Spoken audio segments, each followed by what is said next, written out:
Welcome to the Drop the Mic Wrestling Podcast on Tobacco Road Sports Radio and TobaccoRoadSportsRadio.com as part of the Wrestling Wednesday card. I'm your host, Michael Davis. Today is our much anticipated Royal Rumble special. We will have two content creators on the show as first-time guests later today, Jonathan from Chairshot Sports and Luke from the Pop Rasslin Podcast to break down this Royal Rumble card. But guys, there's some major news that broke this past week in the wrestling world regarding Raw's future home and one of the best wrestlers in the world in search of a new home. That so much more. I had to invite the other Mike on to break down this with me in D-Generation X style. And he's also now officially a part of the Tobacco Road Sports Radio family and part of your Wrestling Wednesdays as well. Let's welcome in Mike from the Mouthing Off with Mike Wrestling Podcast. Mike, how are you doing, bro? It's the multiverse of Mikes. It's the multiverse of Mikes. How we doing? We're doing great, man. Thanks for having me on your show this week, and shout out to Tobacco Road Sports Radio for allowing this degenerate to bless the radio airwaves. So it feels great, so you can catch me after Mike on the Wednesday block, audio only on the radio. So I'm ready to talk. We got a sack of news to get through. Woo. There's no better way than to jump straight into it. But Mike, before we do, I do want to know, this is the Royal Rumble special. We'll get Luke and Jonathan in on the show here in a second. Do you have a favorite Royal Rumble memory? Oh man, there's been so many good Royal Rumbles, right? And then we've had so many awesome memories, right off the bat, John Cena's return in 2008 at MSG was a certified moment for me as a kid. But recently, if I were to give you one, I'd say, if I were to give you a serious one, definitely AJ Styles' debut 2016 at the Royal Rumble. And of course, Edge's return in 2020. But if I give you a funny one, Santina Marella in the women's battle royal that time. And now Santino's doing great work in TNA. That was a funny one. But we got to get into this breaking news. The world was shocked this past week when Netflix bought Monday Night Raw, bought the rights to Monday Night Raw. That was breaking news as of yesterday morning that TKO announced. And this deal is 10 years right now for $5 billion. Billion. There's some incentives with this as well. The billion. If you're watching our Tobacco Road Sports Radio's YouTube feed, you just saw Mike's billion. But Monday Night Raw, after 20 years on the USA Network, is moving completely to a streaming service. Netflix being the first of its kind to move away from cable television. I have my own thoughts on this, Mike, especially as a broadcasting major, graduate of the Appalachian State University, Roll Nears. But what do you make of Monday Night Raw moving to Netflix and how this could impact how people consume their content on Monday nights? It's going to be this is uncharted territory, right? We've never seen, a live wrestling show be on a streaming service before, outside of Peacock and the premium live events. We never really knew if something like this was possible. There was rumors and speculations that AEW and Max and Discovery were looking at doing something for AEW in that regard. But WWE pulling the trigger first and going with Netflix for an insane amount of money, $5 billion, we'll be sure to snatch up any free agent and resign any talent that may have a contract coming up. So maybe that's why we've seen a lot of the contract speculations, was because this deal needed to be made. I said it on my little emergency pod I dropped Tuesday night, was that it's going to be interesting because now you have an aspect where on a streaming channel, and people who may watch Raw and flip on commercials between sports, they don't have that ability. You also have, maybe like an older demographic that may not be too familiar, but I don't think that'll deter people from watching. I don't think it'll hit their ratings. I think this is groundbreaking. And like you said, like this is changing sports entertainment probably for the next decade to come. Yeah, I was a broadcasting graduate from App State, as I mentioned a moment ago. And I remember sitting in Dr. Acock's class, Frank Acock. Shout out Dr. Acock, one of my favorite professors at App State. Had him for like 3 or 4 classes, including the capstone. And he would tell us the history of television and radio and the broadcast industry. But then he would go into the future and what it looks like. And he was predicting, we would all move to streaming services. And I think this is the first big blockbuster moment. We're having the NFL playoffs on Peacock. We're having the NFL playoffs on Amazon Prime. And that's what we're moving towards, to where these TV ratings don't matter as much because everything is going to be online streaming service. And Raw is the first one to jump on board. And if you were going to be paid $5 billion to put your show on a streaming service, like, why not? Yeah, This absolutely. this is a great deal. And some people are asking, like, what does this mean for their deal with Peacock? As of now, they still have that Peacock deal. But people outside the United States, they are going to be able to get their WWE content through this Netflix deal.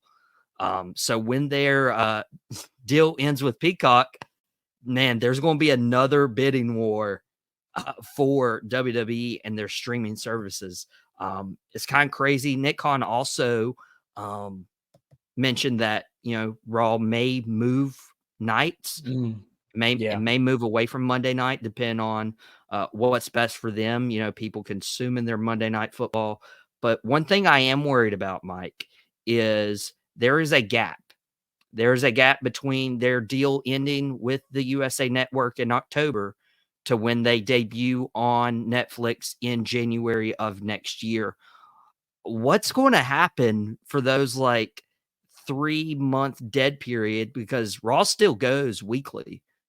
What happens to Monday Night Raw? I think good question. I mean, I'm sure it'll probably stay on USA for that little stretch. Or maybe it goes to Peacock for a bit. That's a possibility, but I think it would either stay there for a stretch or maybe hop around. You could see it's only 3 months. Their deal ends on October.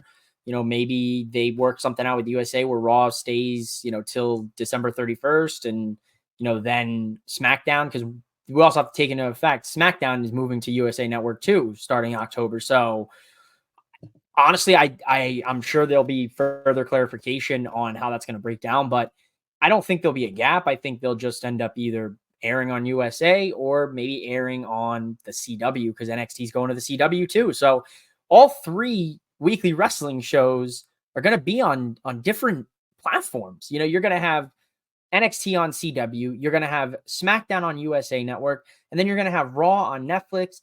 And I know I don't want to steal your wind or anything, but we know that Raw, the potential to be commercial free now is stronger than ever. So you may be able to get a full 3 hours of wrestling on your television stream without little to no commercials, maybe like the ones you see if you're a Peacock premium subscriber and you get like the little WWE theme commercials. But that's also a possibility, and possibly a rating TV guide rating change. Maybe we're no longer PG. Maybe it ups it to back to PG-13, because you're on Netflix and streaming services, and maybe ad revenue doesn't necessarily matter as much. There's so much that, has yet to be unveiled, right? I guess we're going to find out in the next coming 10 months.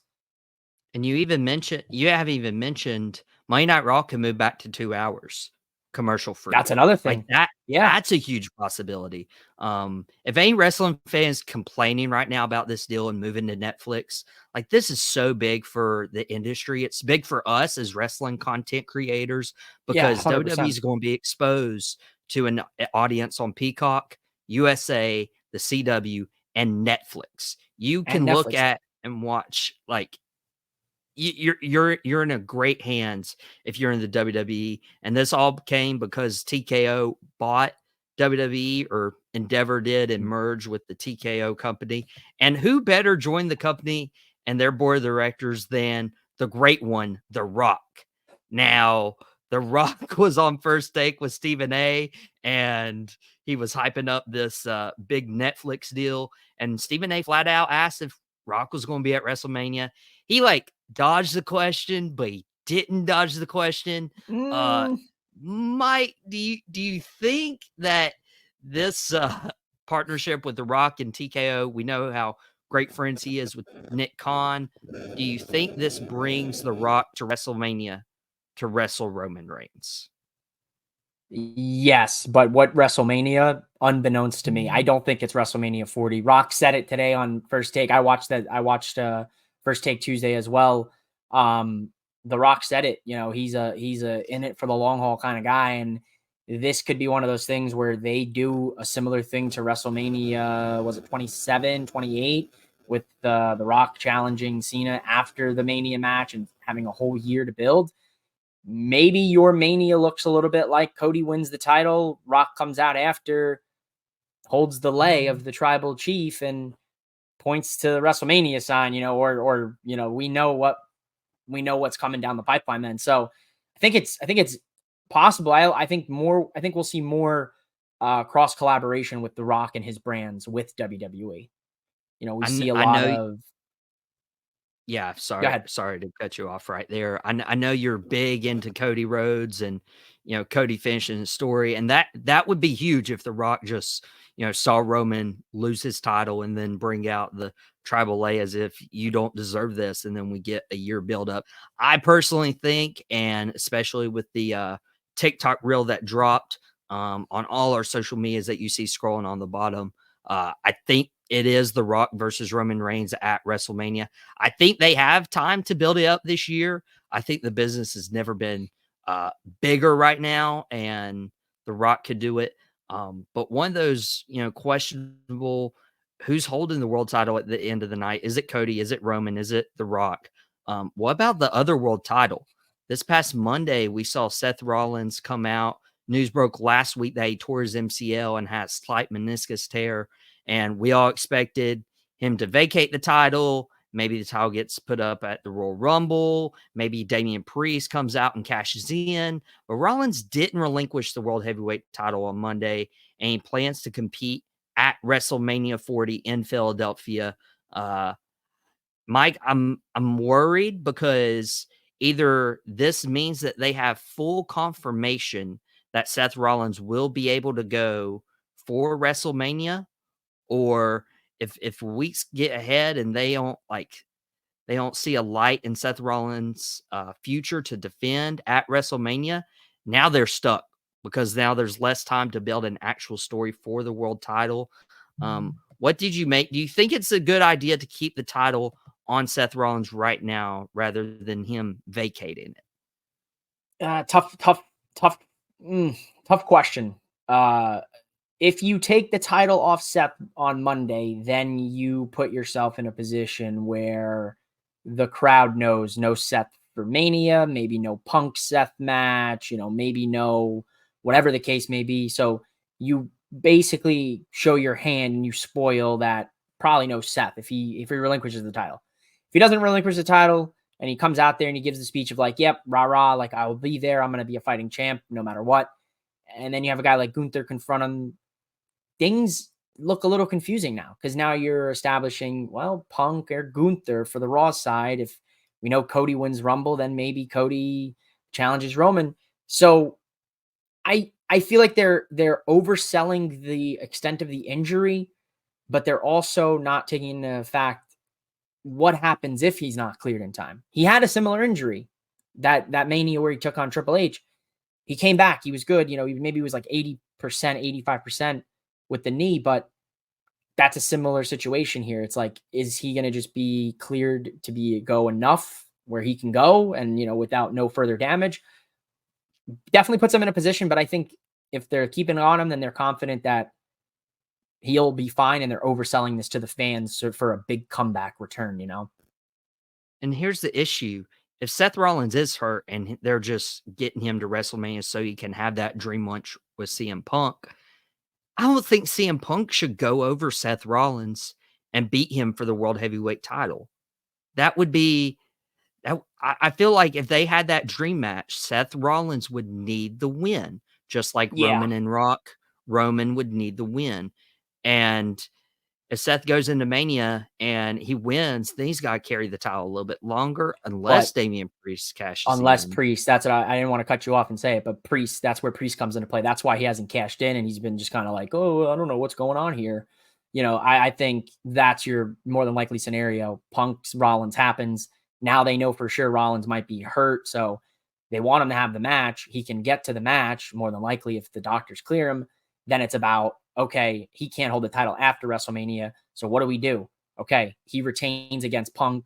Both of them get their main event match. Rollins gets a big win. Priest gets his title at the end of the day. Everybody walks away happy. You can start a Punk Priest rivalry. And Rollins, Right. the victim of the heist of the century 9 years Exactly. after he did it.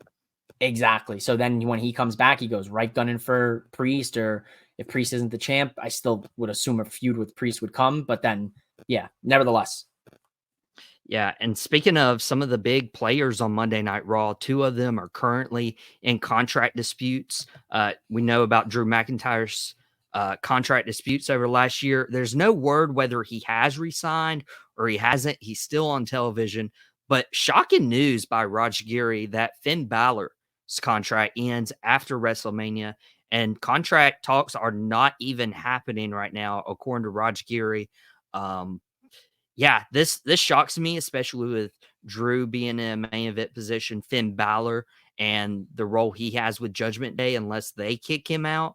How do you expect this to go? Do you expect to see McIntyre and Balor in WWE when Raw does go to Netflix next year? Yeah, absolutely. I mean, these guys, Drew is what, early 40s, late 30s. Finn is early 40s. They they're not. I don't think they're gonna go back and then they're gonna. This is a great schedule, man. WWE talent, like if you look at it, like morale is super high. Everybody looks super happy, like in social media clips and all these little TikToks I see. Everybody's so friendly, buddy. You know, I think morale's so high and they've got such a great culture and environment. Like I sound like a corny company right now, but they have such a great culture right now. I feel backstage, even you can even argue, well, Punk and this and that, but like even Punk looks happy. Everyone's so stoked to see him. Like perception of one is may be different to another, right? So whatever may have happened over on the other side of the wall doesn't necessarily mean that's going to happen here. So I think morale's super high, and I think these guys are signing contracts. I think they're WWE, and that's the end of the for me. I hope so. The one I'm worried about is Drew, just because of the rumors keep coming up, but he's still in that main event spot. If he Yeah, and Finn Balor have key marquee matches at WrestleMania, I don't think they're going to be in jeopardy of leaving. They don't put those guys in those spots at WrestleMania with the fear of them walking out to AEW on no, Wednesday night. It just doesn't happen. But there is one free agent that we do know. Kazuchika Okada is leaving New Japan. The company announced this past week. A lot of big news in the world of wrestling. He's wrestling a TNA 6-man tag match tomorrow. It was pre-taped, but they'll be airing it tomorrow on Impact. He has a relationship with Tony Khan and his work prior with AEW. And then there's this rumor going around that Okada is leaning towards WWE and actually going to start in their developmental brand of NXT. There's so much to get here. Mike, before we let you go and get Luke and Jonathan in from Chairshot Sports and the Cheap Pop Rasslin Podcast, what's your prediction for where Okada wrestles in 2024 and when do we see him? I'd love to see Okada in WWE. That's for sure. I think his production, their production value with him and his talent and his star power would do wonders. Safe bet. I say AEW. There's history there. He's got a lot of friends. Really, really different kind of like deal they'd probably set up, like similar to Ospreay, where Ospreay can, he stays home and he comes and whatever when we see him debut in February or March for that. So I think Okada probably AEW, but I'd love to see him in WWE. Even if he starts in NXT, I think it could work. Dude, a dream match I've always had is Okada versus Orton. the perfect drop kicks in pro wrestling. I think their careers parallel each other so well. I think AEW makes the most sense, as you said, but TNA is on the up and up. Maybe. And if they can secure Okada and the momentum they have now, I doubt it, but it would change the game. Mike, thanks for hopping on, guys. Go follow his stuff. Mouthing Off with Mike Wrestling Podcast. It's the multiverse of Mike's here on the podcast today. He's part of the Tobacco Road channel as well, so he's part of your Wrestling Wednesday lineup. Super excited to have you on board, man. It's great news, great having you. But yeah, we gotta get out here real quick. When we come back, we got Luke from the Cheap Pop Rasslin Podcast and Jonathan from Chairshot Sports to preview this Saturday's Royal Rumble event. Who's going to WrestleMania? We will find out next on the Drop the Mic Wrestling Podcast. Welcome back to the Drop the Mic Wrestling Podcast on Tobacco Road Sports Radio and TobaccoRoadSportsRadio.com as part of your Wrestling Wednesday card. Thank you so much for Mike from the Mouthing Off with Mike Wrestling Podcast for joining me that last segment. Guys, there was so much crazy breaking news that happened over the last week, whether it was Rollins tearing his MCL but keeping the title, whether it was Okada leaving New Japan, whether it's McIntyre and Balor's contracts expiring, and then just throw a whole wrench into everything. Netflix buys Monday Night Raw for next year. Like, it was crazy. So thanks, Mike, so much for hopping on. But I promised you guys a big show, a big Royal Rumble preview, and that's what we have here with two first-time guests. You might be following them on social media, and if you're not, now's your opportunity to do so. First, welcoming in, we got John Anthony from Chairshot Sports. John, Royal Rumble is a super exciting pay-per-view. What's your favorite Royal Rumble memory? I'm a little biased to this one. The first pay-per-view I was ever at was the Royal Rumble in 2003 out in Boston. That's where Brock Lesnar won it all. So that's kind of my fondest memory of the Royal Rumble, being my first PLE. So, dude, I just watched that because I'm going through like the old like Ruthless Aggression started back in the summer of 2002, and I just passed the Royal Rumble. I'm actually almost at No Mercy for that year, and yeah, that was a solid year for him. Probably the only time I liked Lesnar, dominating the Royal Rumble. But nice setup back there. Love the titles. Love the Brahman Bull right in front. Hopefully we get to talk about him this segment. And absolutely. we got from the Cheap Pop Rasslin Podcast. I tried to do a little Southern twang there. He also runs Fantasy Faction. If you're a content creator or just a fan who want to hop in on that, I'm a part of that as well.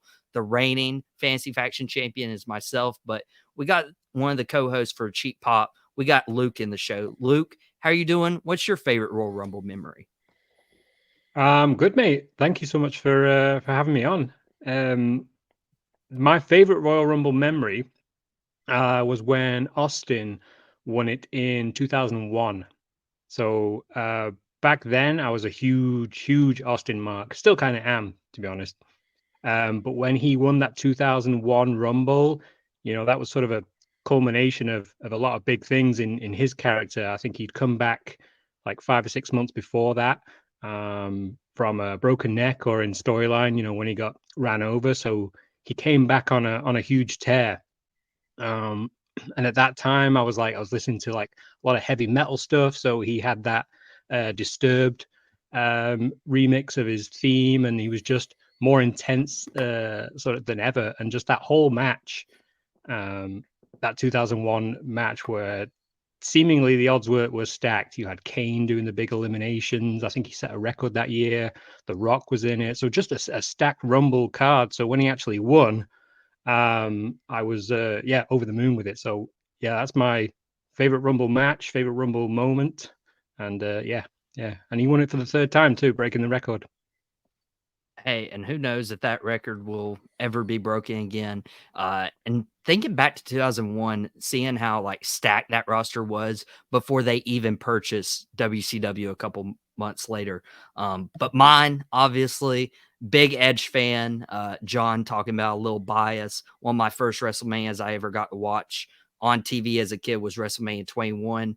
Edge won Money in the Bank. Been such a big Edge fan. But when he returned, Royal Rumble 2020, I was in my college apartment. So from a child to being a college student to now being an adult, I was like, oh my goodness, like Edge shouldn't have returned, and he did. And so that's what's great about the Royal Rumble is you get so many of these great moments.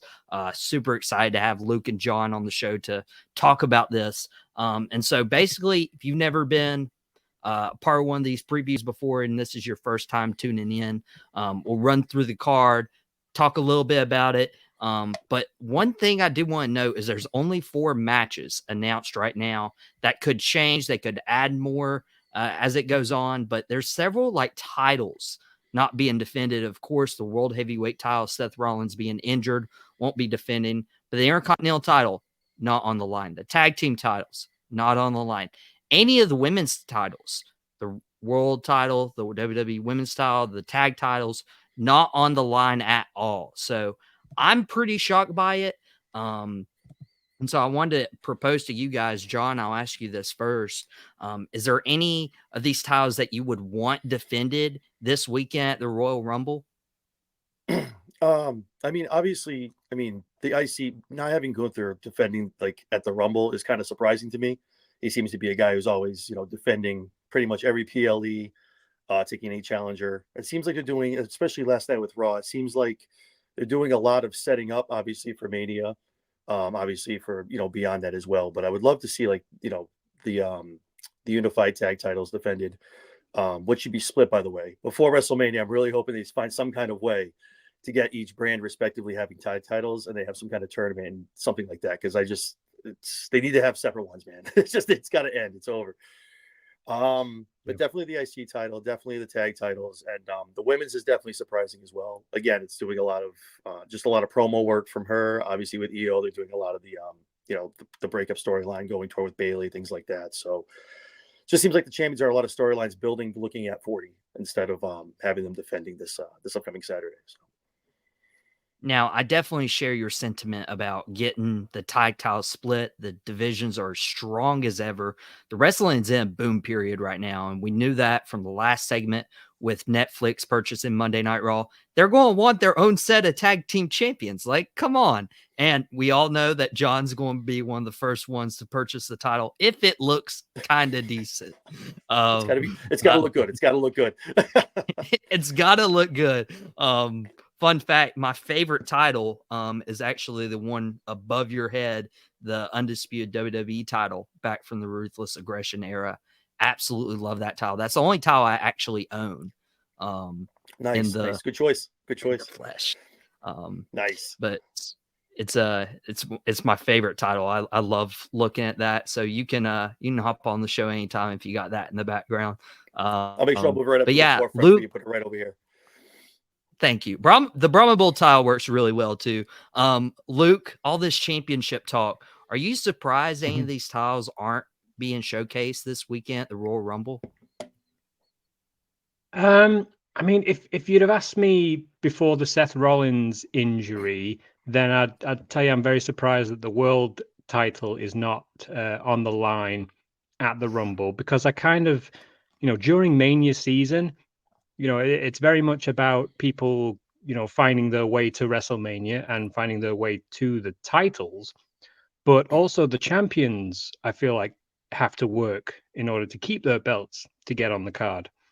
Obviously, with the Seth Rollins injury, plans have kind of been thrown up in the air. But by all indications, it didn't look like Seth was set to defend the title at the Rumble. So I'm a little bit surprised at that. I'm surprised that neither of the women's world titles are being defended at the pay-per-view.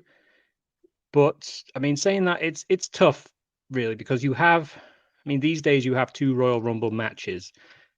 Both are going to have a lot of length to them. So it's how do you book, championship matches and 2 big Royal Rumble matches on the same card by, and having to, keep that momentum going through the night. It's tricky. You don't want to take time away from the men's Rumble match. You don't want to take time away from the women's Rumble match. You don't want to take focus away from certain matches. So So in a way, yes, because it is a big 4 pay-per-view. So you kind of want to stack the card, but also you do want to focus on the Royal Rumble matches. But I'm very surprised that there's not another World Championship match in lieu of the US title match. I think that could probably have been bumped to another event. But in short, yes, I'm surprised that we don't have at least one more world title match sprinkled in there. A little disappointing, but we'll watch it anyway. We'll watch it anyway. It's a super exciting event. It's one of the events that I look forward to as a fan each year. I got my buddy into wrestling through the Royal Rumble last year. I had plans for the weekend. He was like, "Hey, what you doing?" And he's one of those guys, like, if we're off work, we're going, grabbing a burger, or we're going to the movies, watch something. I'm like, dude, my butt's in the couch watching the Royal Rumble. And he's like, "What's that?" I'm like, dude, if this is like anytime we picked up Chinese food, brought it back, me, him, a couple other guys sat in front of that TV. The other guys were like ripping it the whole time, but I made a fan in my friend that night, and then he convinced me to go to Raw in Greensboro. So it's basically his like wrestling birthday this weekend. But this Royal Rumble is going to be super packed and stoked with the 2 Royal Rumble matches and the 2 title matches. Luke mentioned the United States title. Logan Paul is defending the United States title against Kevin Owens. Luke, you mentioned that you wanted this bump to probably a pay-per-view later down the road. They did have a promo war back and forth on SmackDown. Did that promo war not like sell you on the match this weekend between Logan Paul and Kevin Owens? I mean, it definitely gave it some heat. There was definitely some there was definitely something in that promo. I have to say, by the way, despite what anyone may think of Logan Paul on the outside, dang, if he can't cut a good promo and get really, he just seems to know how to garner that heat, and it's almost as frustrating to see him so good in the ring as well. I mean, he's really taken to the craft. I mean, you can't deny that talent. The comments that Kevin Owens made in the promo with regards to stuff that he can't talk about, and obviously that adds a little something to it. That adds a little spice. I don't know if people have been following Logan for a while, they could probably guess what kind of Kevin Owens is talking about there. Maybe some of Logan Paul's outside ventures haven't been totally legitimate. But I mean, the promo did it gave some excitement to the match. I think I mean, I was looking forward to this anyway, without that promo, but I think it adds a little bit more of an intrigue now after that. There was talk of Kevin Owens. He's taking his cast off now, and he's promised not to put that protective arm cast on, and now his arm is injured even further. So that adds a little bit of a handicap to Kevin Owens. Probably gives a spoiler as to the outcome. Logan will probably win by nefarious tactics. But the promo did well in building a bit of hype for this match. So I'm happy to see it, despite me not thinking that this pay-per-view is the best platform for it. But yeah, I'm very much down to see it. Hey, and you mentioned, I think they did a wonderful job of, the way they carried that promo with like Kevin promising not to wear the brace and then Logan Paul re-injuring it. John, when you look at this United States title match, do you think that Logan Paul can have a good one-on-one match with Kevin Owens and then maybe even retain his title? First of all, I have to second the sentiment as far as how great a job that Logan Paul has done since coming into the company almost quote unquote full time.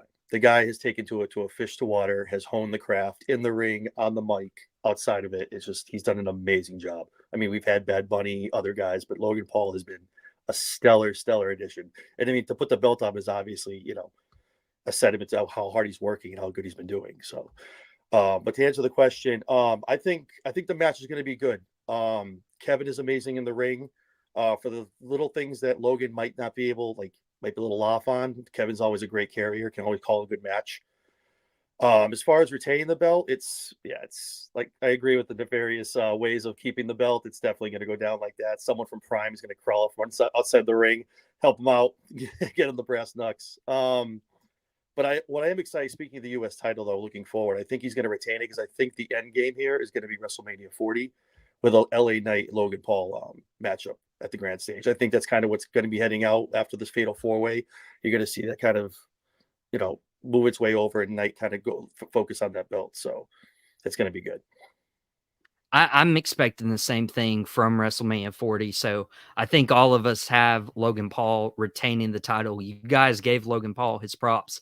I don't like the guy, and that's probably why he's good right now. So he's doing his job. Don't necessarily agree with taking the United States title on Logan Paul. Keeping Roman as the world champion, I'm okay with, because there's an allure, there's an aura to him. And speaking of, Roman Reigns defends his title in a fatal 4-way. I believe this is the first time that he's defended his title in a fatal 4-way. He's defended triple threat a couple times, notably Edge and Daniel Bryan a couple years ago at WrestleMania, but not in a fatal 4-way match. We got LA Knight, AJ Styles, and Randy Orton all vying for the title. And I'm seeing on social media, guys, I'm getting a little annoyed by it. So if you guys hold this sentiment, I'll try not to hold this grudge against you.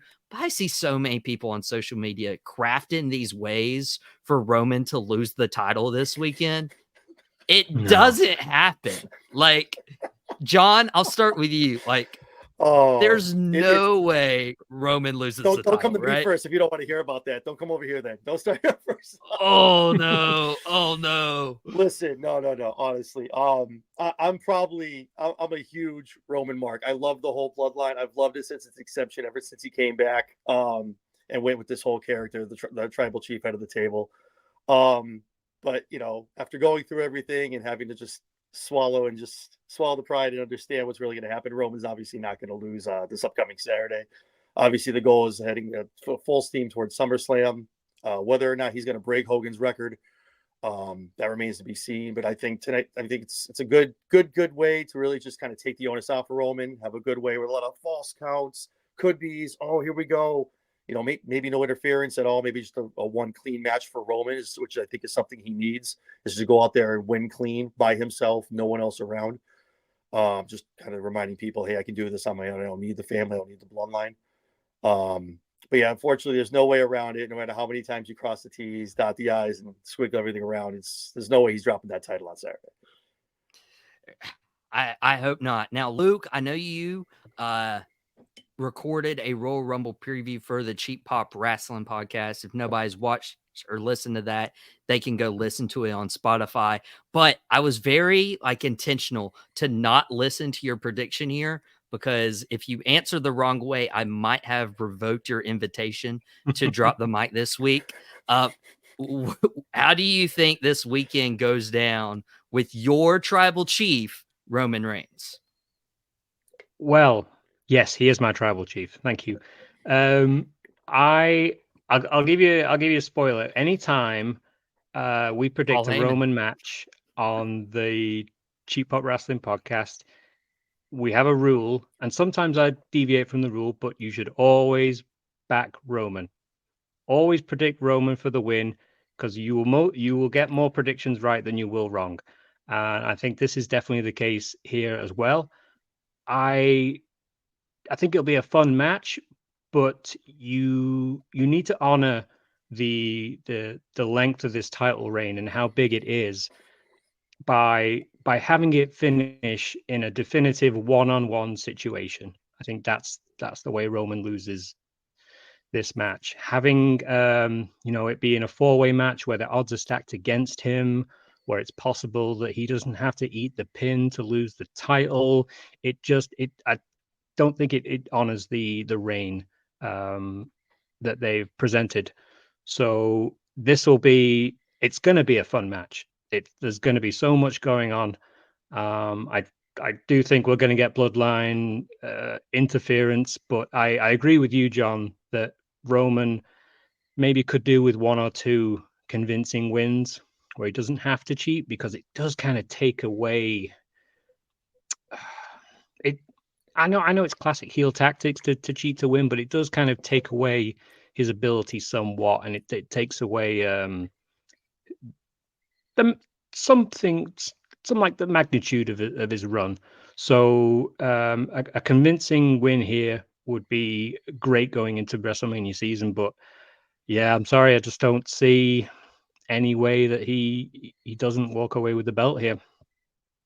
Luke, you brought up a great point. Like, building up Roman Reigns the way they have, like 1,300 days. John mentioned he's almost about to pass Hulk Hogan. Like, if he keeps holding on this belt, like, they've created such a star that him losing the title in like some weird fatal four-way where he's not pinned doesn't do anything for the next champion. Like, he didn't beat Roman Reigns. So why is he as good of a champion as Roman Reigns? Like, whoever does beat Roman is going to get the torch and say, hey, you're the guy, whether that's Cody, whether that's Solo. It's such a rub. Like, and it's probably the best spot you could be put in, and everybody's vying to be that guy to take the title off Roman Reigns eventually.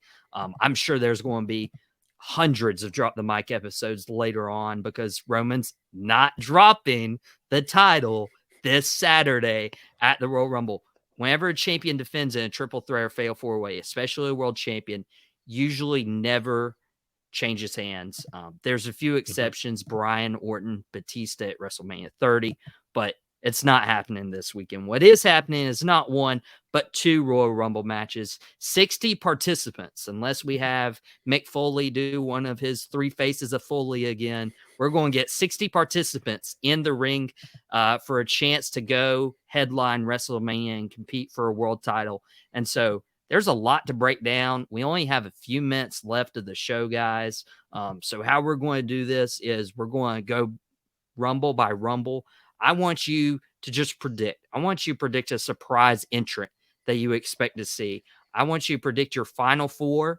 I want you to predict who wins the Royal Rumble. And then last but not least, who they decide to go after this year at WrestleMania 40 in Philadelphia. John, I'm going to start with you with the Women's Royal Rumble match. You got a surprise entrant, final four winner, and what they're doing at Mania. Oh, this year is going to be so tough, like, to pick a surprise entrant. They've done it the right way. They're only announcing maybe 10 or 12 people who have entered the Rumble. They leave so much room for, like, to bring people in. And I'm not talking like old legends, but like people who are current that they can bring in for one night. There's so many to choose from. I feel like Mickie James is probably going to be a surprise entrant this year. The Aldis connection, she did just take over at OVW, so she's kind of doing her own thing. I'm sure she's got nothing to do on a Saturday night and come on down and wrestle down in the ring for a little bit. Final four, I've got Bayley, Becky, Bianca, and Tony Stark as a little wild card there. Again, I still Zoe put her Stark. at least put. I'm sorry, Zoe Stark. I apologize. I'm sorry, thinking Iron Man. Yeah, put her in there. I think. That would be a surprise, right? Overall, though, I do have I have Bayley winning it this year. Kind of going toward the whole breakup angle of Damage Control. Hopefully, looking for a nice face turn moving forward, and I have her obviously challenging Io for the title at WrestleMania. All right, John's got Bayley. Luke, you got a few picks. First, what's your surprise entrant? John, we're very similar here. So I wrote two names down. I actually think Mickie James is a good shout. But seeing as you said Mickie James, I'll go for my other one. And it might not be a surprise to some because she's just finishing up with TNA, but I think Naomi comes back. Whether that be the Naomi name or Trinity, I think she's a safe bet to come back. Be great to have her back because I absolutely love the glow gimmick. I think it just sets her apart, and she's uber talented. I hope she can patch things up with WWE and really get back to that stage again. The final four, I think we're pretty similar here as well, John. I've said Bayley, Becky, Bianca, and Jade Cargill. I think it's a safe bet that she's gonna debut. Maybe not win, but I think they're gonna try and plump up her debut as much as possible. Having her in the final four would be very good. The winner, Bayley's a good shout, but I think I'm gonna go with maybe a predictable one and say Becky wins and then goes on to challenge Rhea Ripley at Mania. I think that's I think we're certainly going to get that at WrestleMania. How Becky gets there is another story. We'll wait and see, but I think she'll do it by going the Royal Rumble route. I brought on two really good guests for Drop the Mic. Just want to pat myself on the back real quick. Those were solid picks. Stole my entrance. So if I don't want to pick Mickie James or Trinity / Naomi, I'm going to go with a name that nobody ever brings up. Okay. Sometimes WWE goes into whoever's under an ambassador contract or a producer contract for like one pop. Give me somebody who has never competed in a women's Rumble match, to my knowledge. Eve Torres. Eve had a great angle with Zack Ryder back in her day. I think she's still in great shape. She could hop in the Royal Rumble 2-3 minutes and, have her moment. I think that would be really well deserved. My final four is very similar to you guys. I got Becky. I got Bayley. I got Bianca. And for this fourth one, I'm going to have to go Naomi. I really think she returns. If she returns and isn't in the final four, that could be a letdown. She could be like the last entrant, number 30. But I've heard a lot of Bayley on social media. I've heard some Becky, and I'm on Becky. I'm on Team Becky for winning the Royal Rumble and challenging Rhea Ripley. They sold me in that promo a couple weeks ago. And then maybe we get something with, Damage Control that you mentioned, John, of like a split. If Sasha Banks comes back, inevitably, or AEW, like she could fit into this story as well to get there. I just think you can tell a story on SmackDown better than you could on Raw of like Becky versus Rhea. And then we have the men's Royal Rumble match. John referenced that there's only a handful of people picked out: Cody, Shinsuke, Lashley, McIntyre, Gunther, Kofi Kingston. Can't have a Rumble without Kofi. Damian Priest and Shinsuke Nakamura are all slated to be in this Rumble. John, same rules apply. A surprise entrant, final four. Who wins? And then what are they doing at WrestleMania? Are they going to really step up to the tribal chief? Again, a lot of opportunities, a lot of options. It's really endless this year. It's really tough. I have a lot of names written down, but the one short one I think is going to happen is going back to like the guy I talked about when we first opened. I think Brock Lesnar is going to come back. It's that time of year. It's that time of season. Ooh. Then you're going to hear the music drop. It's going to happen. I think it's that time for him to come back and start setting up going toward WrestleMania 40. So that's my surprise entrant.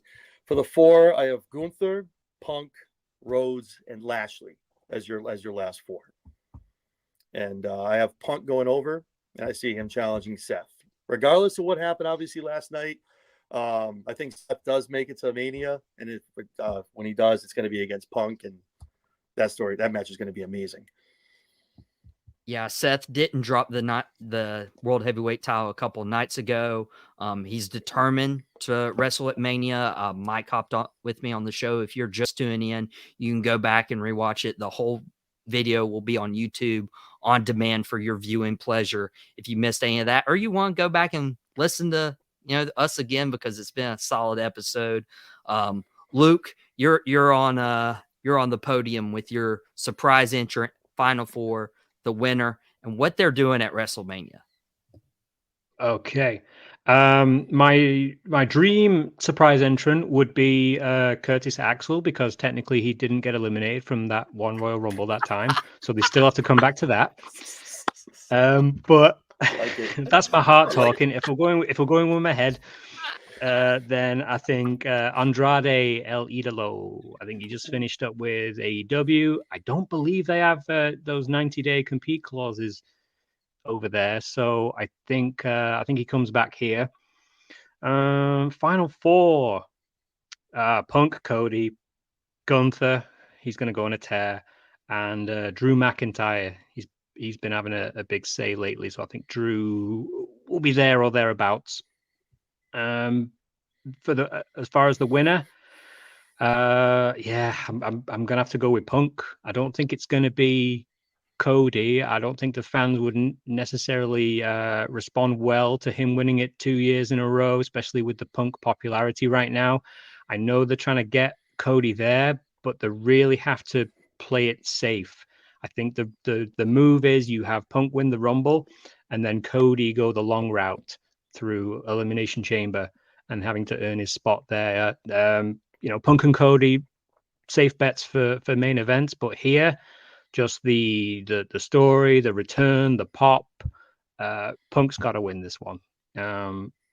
If he doesn't, then I think it'd be very, very negative. And I think if once he gets eliminated, the match would fall very flat. We might get another like Roman Reigns, Batista situation. Remember that year where the crowd just did not like the result and hijacked it. So you got to have Punk winning, and you have to have him challenge for the world title, whether Seth can make it or not. I guess you could put, Drew in there and have a vacant match, Punk v Drew. But yeah, I can't look past Punk winning and challenging for the world heavy. It was interesting because this past Monday on Raw, you could tell the fans were really split between Punk and Cody. It felt like they were trying to like prove why they should be able to quote unquote finish their story, since that's the trendy term that we're using in 2024. But man, I see this Royal Rumble going a different way. I really do. For a surprise entrant first, I would love to see, I don't know if he's healthy or not, I would love to see Sheamus come back and wrestle. If Sheamus is healthy and good to go, I would love for him to even open the Royal Rumble with Gunther and see Gunther last the entire Royal Rumble match like he did the year prior, earning this moniker of being the Iron Man. So with that said, in my Final Four, I will have Gunther in my Final Four. I'll have Cody Rhodes in my Final Four, but I won't have Cody winning. I'll have CM Punk in my Final Four. I won't have him winning. I almost want to put Drew McIntyre there, but with his contract dispute, I don't know. But my fourth entrant, and who I think should win the Royal Rumble, is the newest member of TKO's board of directors, The Rock. The Rock wins the Royal Rumble. Okay. They've been teasing this. They've been teasing this, and The Rock can finally have that spot of like, okay, I've earned it. I've earned a spot at WrestleMania, and now he can go challenge Roman Reigns in one of the biggest main events in WrestleMania history at WrestleMania 40. I believe it's time. I believe The Rock is the final boss for Roman, and I'll be honest, I would not be a fan of CM Punk winning. CM Punk, 10 years ago, he walked out in WWE because a part-timer, Batista, came in and won the Royal Rumble for a world title match. It would be so hypocritical for Punk 10 years later down the road to do the exact same thing. Unfortunately, I still think we get Punk and Rollins at WrestleMania. Just don't let him win the Rumble. I don't want to see that. I don't want to see that. But my heart is saying that The Rock. Who's right? Who knows? You guys can comment on the YouTube channel and our social media channels of who you think is right. But before we get out of here, we got a minute. So I just wanted to give these guys a quick plug. Luke, tell people where they can find you. So you can find Cheap Pop Rasslin Podcast, the recently returned to podcast, on Instagram at @the_cheap_pop. So you'll find a few podcasts on there, but really our meat and potatoes of our whole operation is our fantasy league. Obviously, you've played fantasy football, baseball, and all that. So we've started a free-to-play fantasy wrestling league on there. So if anyone would like to join that or are interested in playing along with, fellow talented content creators such as yourself, such as Wrestling for Life, such as A to the K Wrestling, then reach out and we'll give you more information on that. But yes, Instagram at @the_cheap_pop. Super fun. Enjoy Fantasy Faction. I have the Fantasy Faction Championship right now. As many titles as John has in his screen. I have the most important one with Fantasy Faction. John, I know you're from Chairshot Sports. Where can people find you? You can find us at that handle at Chairshot Sports on Instagram, on Twitter, and also on Spotify as well. Awesome. Well, guys, thank you so much for hopping on Drop the Mic today. If you enjoyed today's show, of course, and honestly, if you enjoyed today's show, is because of our guests. Like, go follow Mouthing Off with Mike. Go follow Chairshot Sports. Go follow Cheap Pop Rasslin. Go lose to me and Fantasy Faction. Go find them on all their social media channels. If you enjoyed the show, subscribe to the Tobacco Road Sports Radio's YouTube channel for more Drop the Mic episodes this year. I got my social scrolling on the bottom. We're on Facebook, Instagram, TikTok. We're pouring out content for you guys. But most of all, thank you for spending your Wednesday with us on Drop the Mic. We have to get out of here, but whatever you do, don't drop the mic. And we'll see you all next week. And let's get ready to rumble.